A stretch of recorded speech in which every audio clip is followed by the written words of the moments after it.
Good point. Thank you.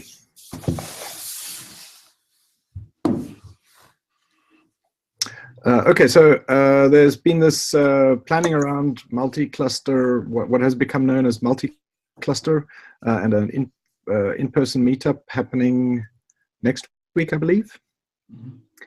And Red Hat put together what I thought was a very, very good set of slides on their required use cases that they would like to support with relatively high-level set of requirements, which don't necessarily mandate the use of federation, but they do, kind of outline the fundamental properties that the solution must have.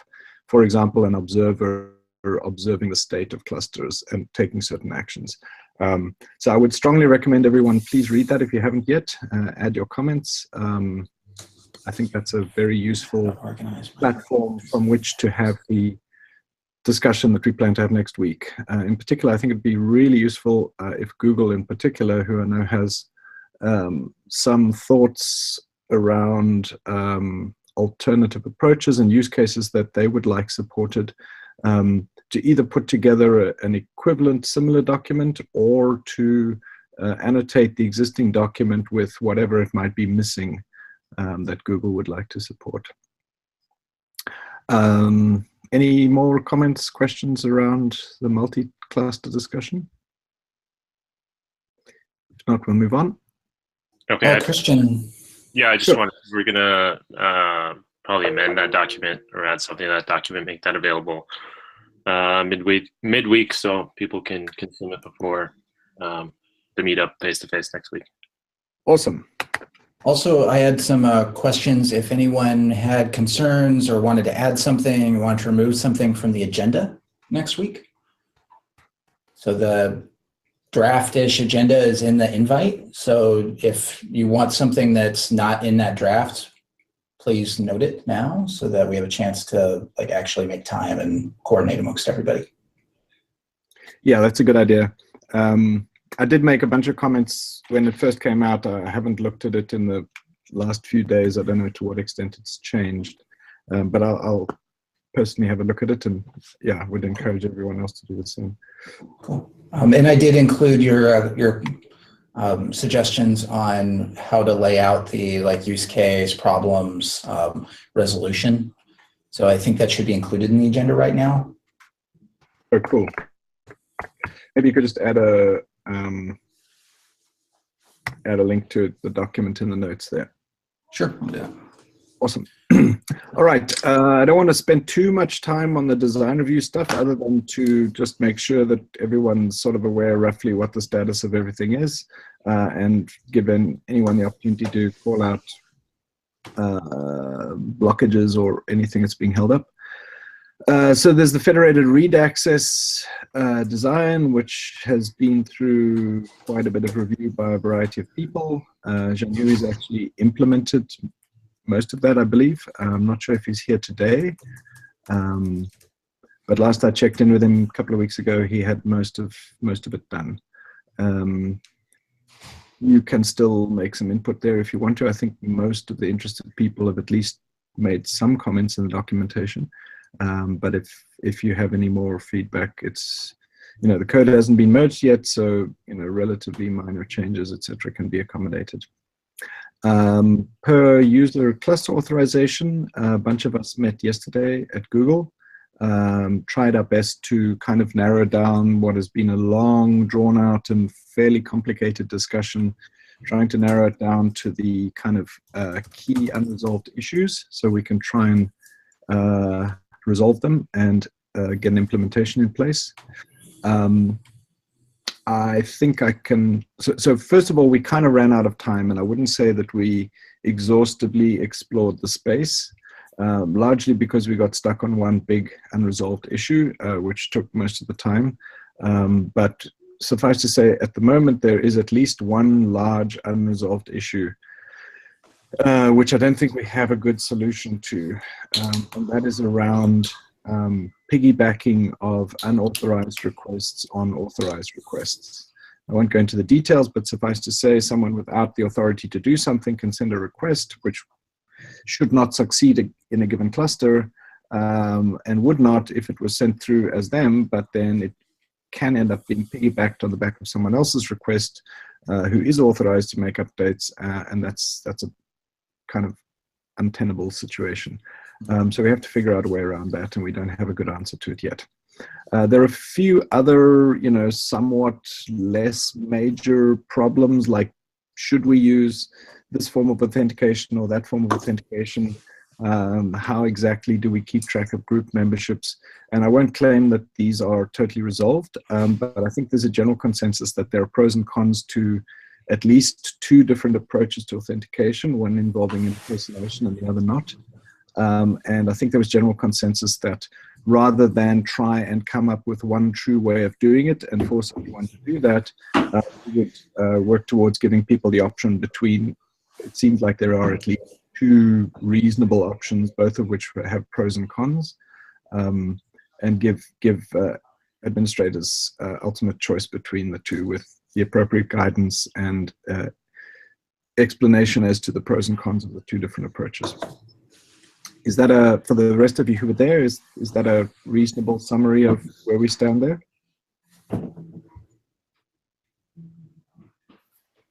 Yep, I would say so. I have a question. Yeah. Was this meeting announced or publicized in any way? I didn't hear about it. How did it happen? Let me just think.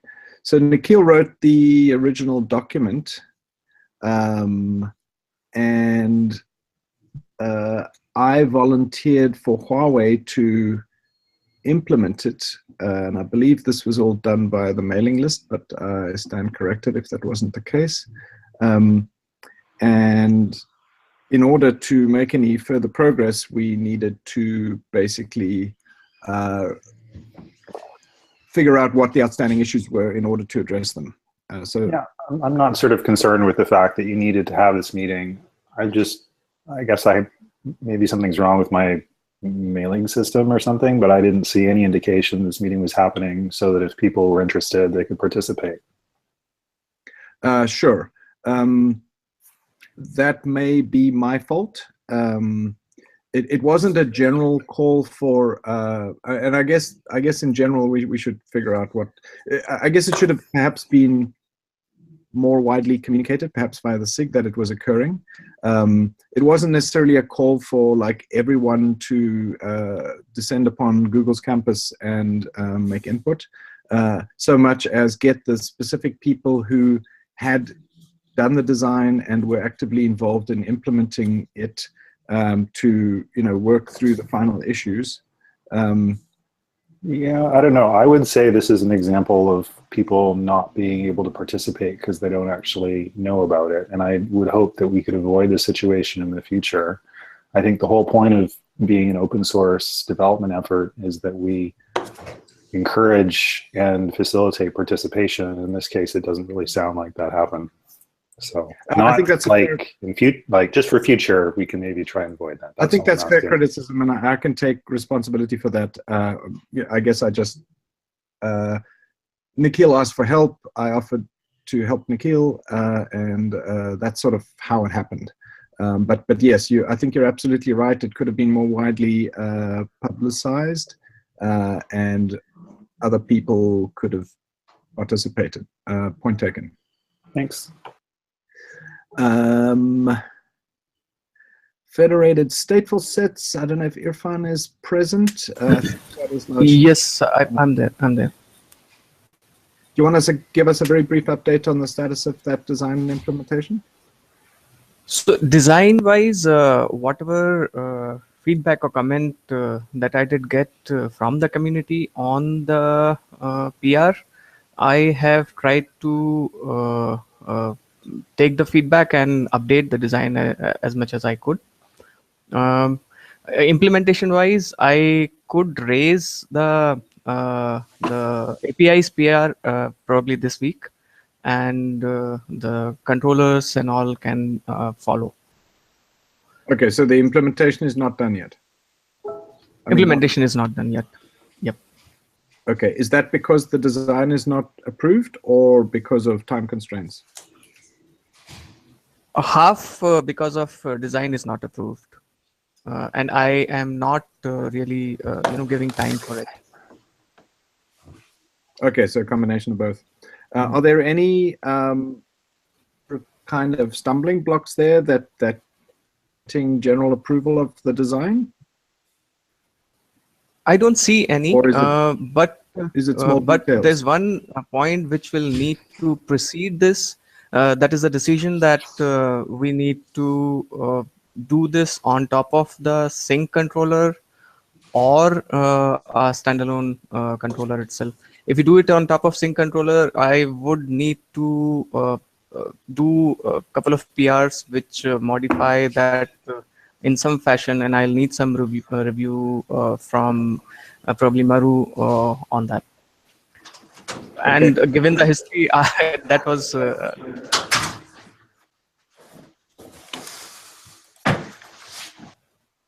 so we can take a call that we don't do it on top of sync controller because it's a little more specialized compared to the controllers which have already been done on top of that. We can do it as a standalone controller also.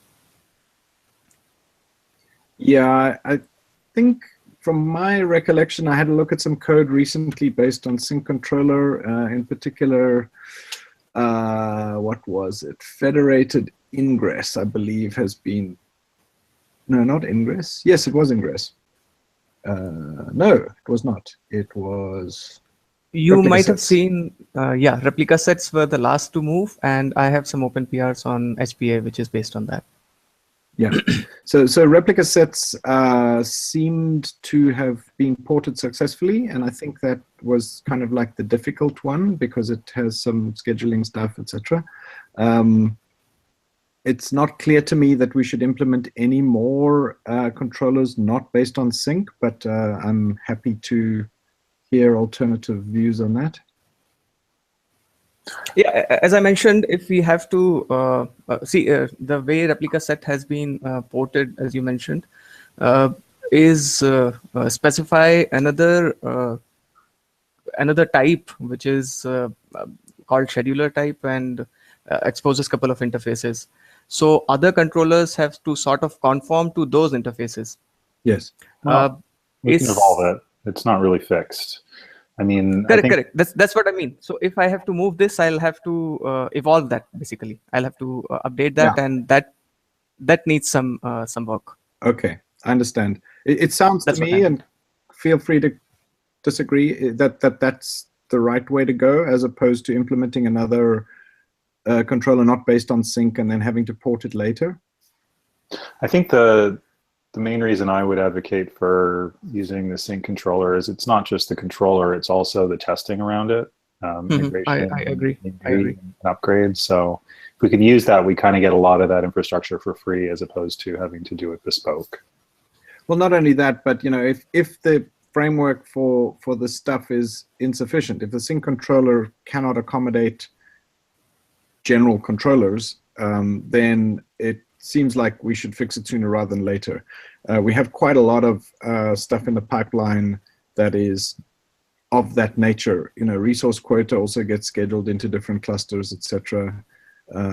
So there are a bunch of things, and then we've got the whole auth thing. If we can solve some of these problems, all of this would be kind of better done in the context of the sync controllers, I think. So if you remember, I'll specify the last thing. If you remember, there had been some discussions on this, where we can try to make whatever adaptation or whatever additional interfaces are there generic for any other controller which can be ported onto sync. So that it'll proceed to the same discussion then. Yes. So I'll need Maru. So I can submit a PR or something, but I'll need Maru to sign up for a review. Okay, cool. Maru? Sure. Okay. What is your general availability like at the moment, Maru? I'm available to do reviews. I'm a little bit cagey about what's going on. I'm hoping we can have more clarity at the face-to-face. It kind of seems like a lot of the stuff that we're discussing today is kind of like full speed ahead, as if there wasn't any question as to what the future of Federation was going to be. And I'm a little bit less sure about what's going on. So Okay, once we have clarity, then I will be much more willing to invest, time and effort. Yeah, I understand. So I mean, I've gone through the Red Hat document in quite a bit of detail. And it's my opinion that there is not sufficient uncertainty that we should just put the brakes on and not do anything until that discussion is complete. Certainly from the Huawei side, we're very keen to continue to invest resources in the current approach until a better approach emerges. But I can totally understand that may not be an opinion shared by all companies. So yeah, I just wanted to get a sense of, so after next week's discussion, hopefully you will be in a position to either say, I'm not investing any more in this, or I'm investing, quite a bit more in this. Is that a good summary? I think that's fair. I mean, I don't really want to derail too far, but in response to your comments on the use case document, I think there's kind of the presumption that, the goal is, basically a global compute pool and be able to dynamically allocate applications across that. And I'm not entirely sure the use cases were requiring that or mandating it, because I don't necessarily think a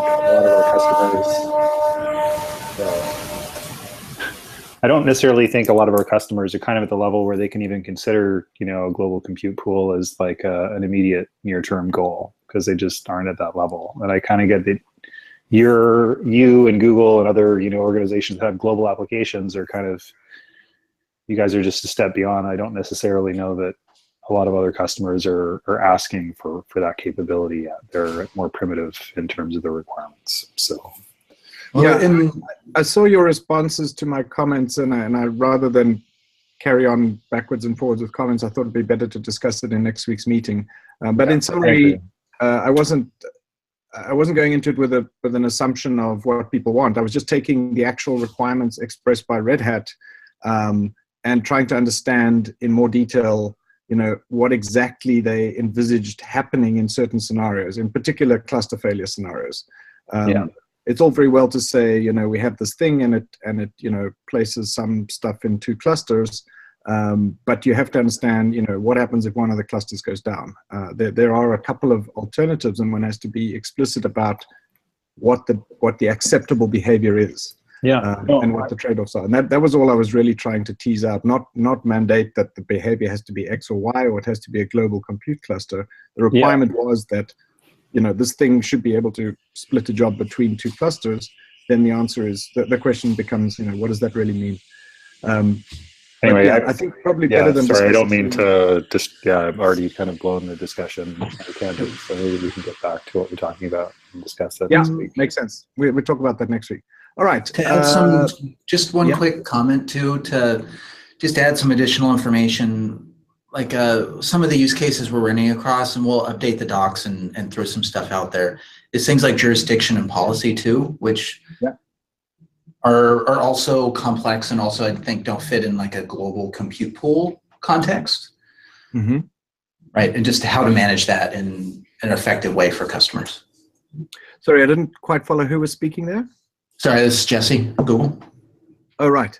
Yeah, I think, I can't impress strongly upon everyone that if you have things that you think we need to solve and you have concerns about the current approach, general approach to solving them, the more you can write these things down. And the Red Hat doc was great, I thought.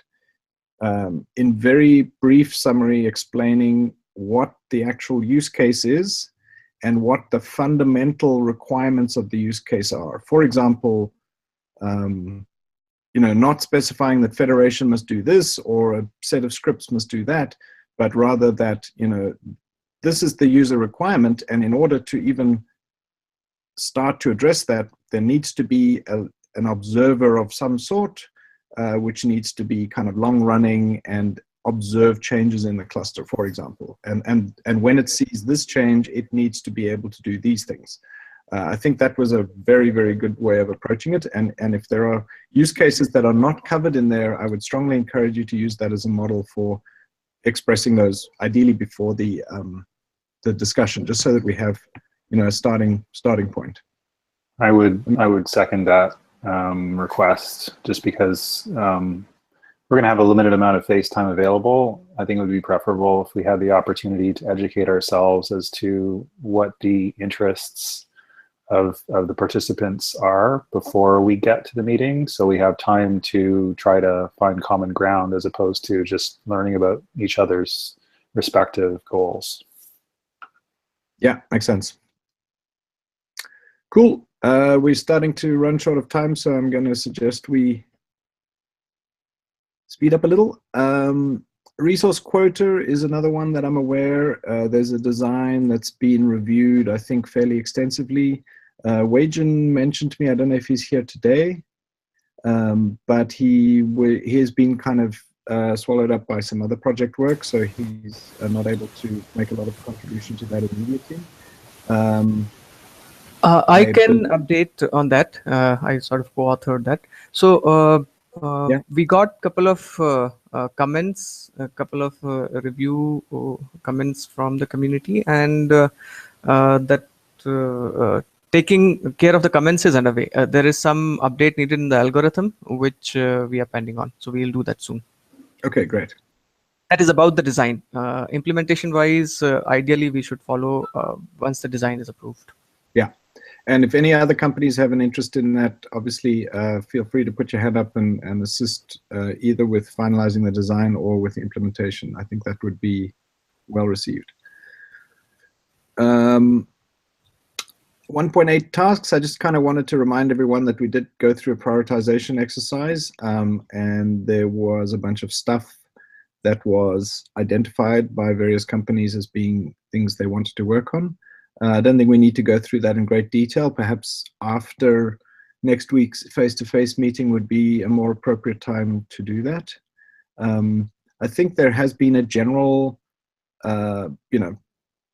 modulo the discussion happening next week, there has been a general consensus that moving the existing stuff from beta to alpha to beta to GA is one of the sort of headline items. And I think a bunch of people signed up to do that. I was just wondering if there is any progress being made on that, or should we assume all of that stuff is stalled until the end of next week? Was that I don't even see that on the roadmap. It's been on for some number of releases now.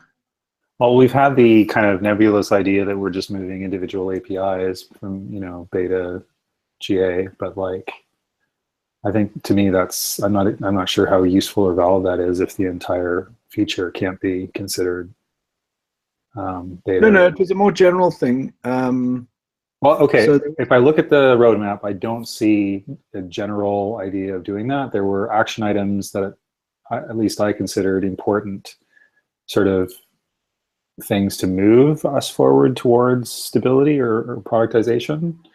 Things like, documented upgrade procedure, handling version skew, like those kinds of like big high level things.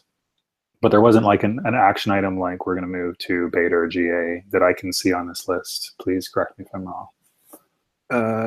It may or may not be written down explicitly, but we have certainly discussed it, and there are at least 5 or 6 items there that explicitly say move existing ingress to beta, move existing deployments to beta. I kind of consider that to be the whole the fallacy that somehow moving an individual resource moves the product closer to that status. And I've never really thought that made sense. Sure. We can have the discussion separately and figure out what the best high-level approach is. But anyway, I guess my point is that I don't really think that there's an action item that's been fleshed out that would sort of provide a path. And I think that would be the next step after next week's face-to-face is actually considering what is going to be required to bring us to a state where we could reasonably say to a customer, we can support you. I agree. And my point was, has anyone made any material progress towards that goal? I know that some people have nominally had against their names, taking things, the product as a whole in pieces to beta and beyond. And my question was, is there anything happening there, or is that essentially not started yet?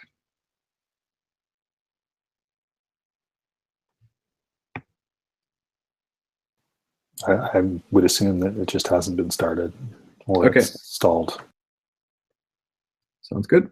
We'll have to pick that up after next week's discussion. There was, I think, an item left hanging after the last somewhat broken up call where I called in from an airplane about the status of testing and CI. From my recollection, and correct me if anything else has happened, we decided that there was some issues with the current CI testing, in particular the per PR tests, in that they weren't actually testing the code in the PR in the clusters, and that had led to at least a few failures. I think you actually, Maru, brought up the original issue, which then kind of evolved into a different discussion. I believe that we suggested, or I suggested, and was in the notes from the last meeting, that 4 or 5 of us should get together and agree upon what changes might be necessary. And I don't think we've had that meeting yet. Does anyone have an update or opinion or anything else? I think Christian's actually been on vacation for most of the intervening time. Does anyone else want to be involved in that discussion? And does anyone have an objection to scheduling something this week to have it? Yeah, Quinton, especially yeah. So I had seen this like recently been like Federation pre-submits haven't broken much. I think it is much more stable. It's kind of luck, though. I mean, the nature of the testing is that if someone tries to merge something that isn't reflected in the current deployed federation, then it can merge. So I wouldn't take green as an indication of success. And also parallelly, there has been some other thing happening, like the cluster scripts is being phased out. So currently we rely upon KubeApp for bringing up the cluster on GCE. That's going to be phased out within a couple of releases. So we are supposed to move the federation, like the federated cluster, bring up to an alternative method. So we discussed, actually I discussed with Madhu, and we are in a general opinion like we should move to Kubernetes anywhere. And currently Kube ADM uses that in that test infra. They are using the Kubernetes anywhere to bring up the cluster. So we should extend those to bring up the multiple cluster and then the federation up on that. So probably if we solve, migrate to the newer method of Kubernetes anywhere bringing up, I think mostly we could also solve the bringing up the clusters in parallel. So that could bring down the time of bringing up the clusters. So probably we can move back to the older method, like in every PR we could bring up the cluster, test it and tear it down. So I think that that can be an alternative approach instead of fixing it inside the kubeapp.sh right now. And my alternate proposal is that we partition the E2Es into things that actually require nodes and things that just require a representative configuration of the API, so that we can test, with the Docker and Docker setup. Most of the stuff, I would say that, I would advocate for doing all pre-submit testing with Docker and Docker, because the setup time is minimal and the room for error is minimal. And then we would do post-submit, where we'd find out if there was some other, like there was integration with, GCP ingress. If that was broken, that's not really the fault of anybody, other than, like, it's only our responsibility to fix it. We don't need to block anybody on that. We just need to make sure that any change to Kubernetes blocks, that breaks federation, is blocked. And I don't know that we need a full federation to do that, given that we're really only doing stuff at the API level. We're relying on Kubernetes to do most of the other stuff, and that's already well tested in all the other GUIs. Yeah. Yeah, I think that that's a very valuable suggestion. I think I agree with that. So I think, yeah. That makes an assumption that everybody needs to run E2Es on their local computers. I don't think we should. No, it's not the assumption we're trying to make. If you want to run, I mean, if the goal is to run, I mean, otherwise, why is the goal to run E2E tests in Docker and Docker node? So you can have really fast setup, repeatable, minimal problems. So anytime you're deploying a Kubernetes cluster, there's a chance of transient test infra failure. If you minimize that by avoiding having to actually deploy a bunch of nodes and wire them together, then your reliability has to go up. There's just fewer moving pieces. It's not any worse than what we have for other pre-submit tests in Kubernetes right now. Except that there is multiple clusters involved, and there's a control plane, and I think that is more complicated personally. That's fine. It's still linear, right? I don't think it has been a problem so far that much. If you're saying we have been lucky, we could make the opposite argument also that when things have gone bad, we have just been unlucky. I think testing in the real environment at least once before a pre-submit, I mean, PR is submitted is important, because catching the problems early on is much better than fighting with it after it is merged, because it's hard to people. Right, nobody's arguing that testing is a bad thing, but it's always cost benefit, right? We could run 1 million tests, but it would take 1 million years. And the issue is we want to minimize the impact both on resources to fix broken tests on our side, and minimize the impact of people who are stalled because we're having to fix those tests. I'm going to interrupt here and suggest that the item on the agenda was we need some improvements, we need some changes, and we actually need to have what I think is going to take more than 10-minute discussion to come to some agreement as to what those things are. It seems like we have at least some disagreement between the two people speaking at the moment, and I have some opinions also. Can I suggest that we schedule I'm going to suggest 1-hour meeting, and I guess it might even need more than that.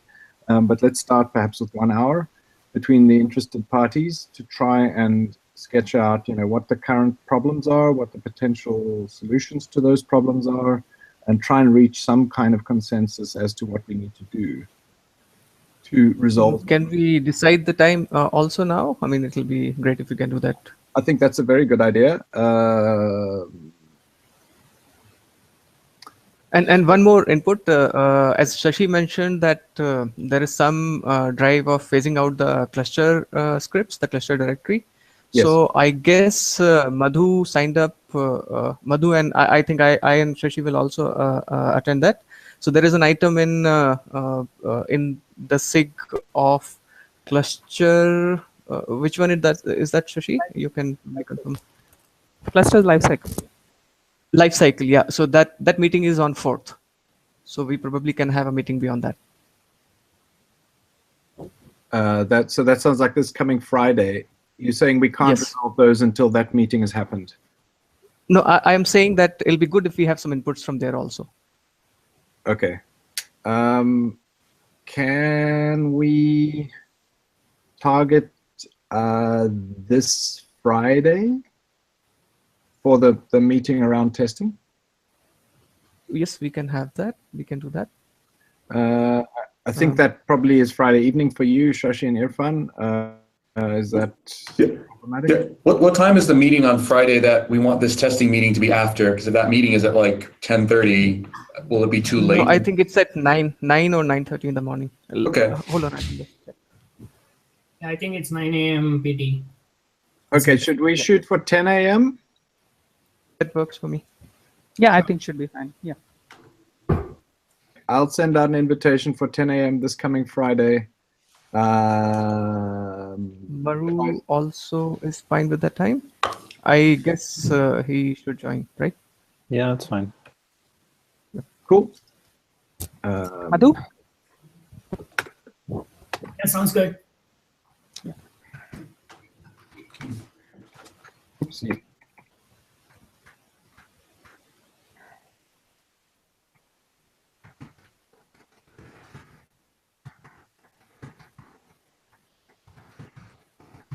let's move ahead. Yep. I guess that's a fair amount of what we were hoping. Are there any PRs that are blocked or stuck on anything that anybody wants to pick? No? Yeah, I had one PR where I did expose an argument through the controller manager. So it passes or takes the path of sync controller and to the adapter. So I wanted Maru to verify that. It's not a big PR. If Maru, you can just verify that it's done correctly, it'll be great. Can you link that in Slack for me? Yes, I actually sent you some messages. I'll resend them. Okay. If you would just perhaps put a note in the put a line in the notes with a link to the PR, that'd be great. I'll do that.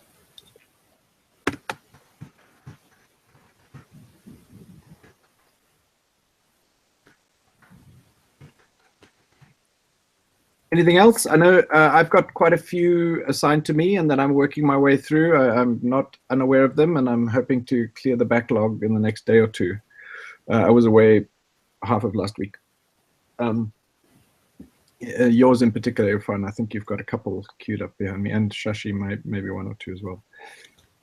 I think, yeah, recently the last 4 builds looks like they are failed up in Federation up in the CI.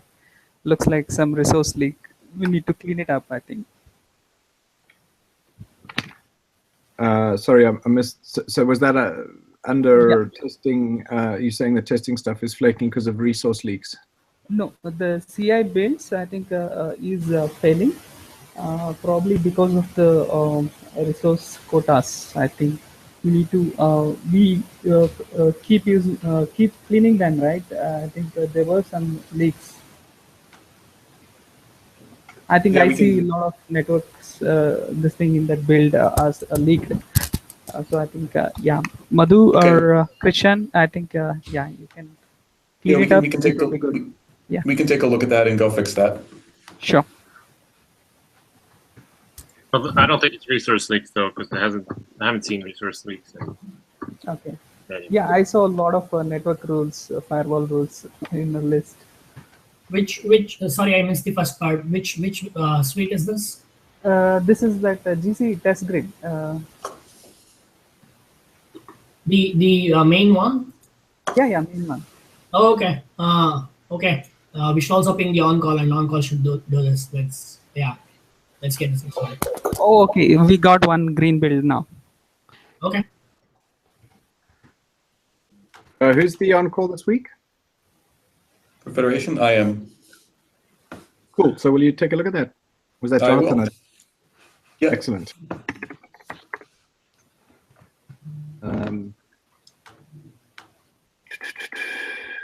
Yeah, I guess there are two things worth thinking about there. The one is when we have leaks, then like the thing just keeps failing. And in other cases, there's normal organic growth in the sense that the number of tests increases, the cluster size may increase, etc. And sometimes through natural growth, we just need to increase the quota, which is a different and much less severe problem. I guess figuring out which of those two is happening would be useful. Any other topics worth discussing before we close out? I'm just trying to enumerate the things that we need to kind of try and tick off before the next meeting.